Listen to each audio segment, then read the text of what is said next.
véritable qui s'est achevé samedi au Maroc. Parmi les concurrents, 5 coureurs originaires du Poitou-Charentes. Retour sur leurs impressions avec Freddy Vetto. 220 km de course ou de marche à travers le Sahara sud-marocain en autosuffisance alimentaire. Fidèle à sa réputation, la 23e édition du Marathon des Sables n'a pas épargné les 5 concurrents régionaux engagés.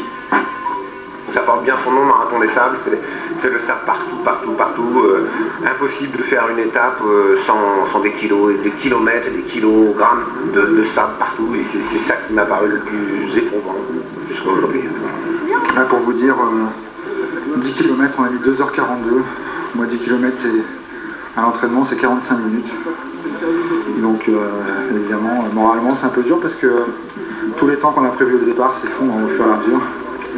Mais bon, c'est ça, hein, c'est magnifique, c'est super aventure. Frédéric Gérard ne connaîtra pas la difficulté de la 4e étape, le Charentais abandonne dès la 3e. Les autres poursuivent l'aventure et franchissent l'obstacle des 70 km non-stop. Les organismes souffrent. Je prends du plaisir de jour en jour. La galère de la première journée, parce que j'ai morflé un peu, j'ai été un peu vite, enfin, pour mes objectifs à moi, et ce qui fait que là, la deuxième étape, j'ai payé un peu, mais là, je gère mieux et ça va beaucoup mieux. J'en prends plein les yeux, c'est super. C'était dur, c'était très dur, très long, et ça va, c'est bien passé l'ensemble. Beaucoup d'ampoules, beaucoup de douleurs, mais on fait avec. La résistance semble l'affaire de Didier Canson, le Charentais a su s'économiser. On a eu de la souffrance, mais bon, pas tant que ça.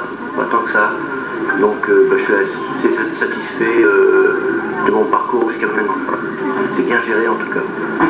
Le viticulteur jarnacais achève l'épreuve à la 230e place, meilleur régional de la 23e édition du Marathon des Sables.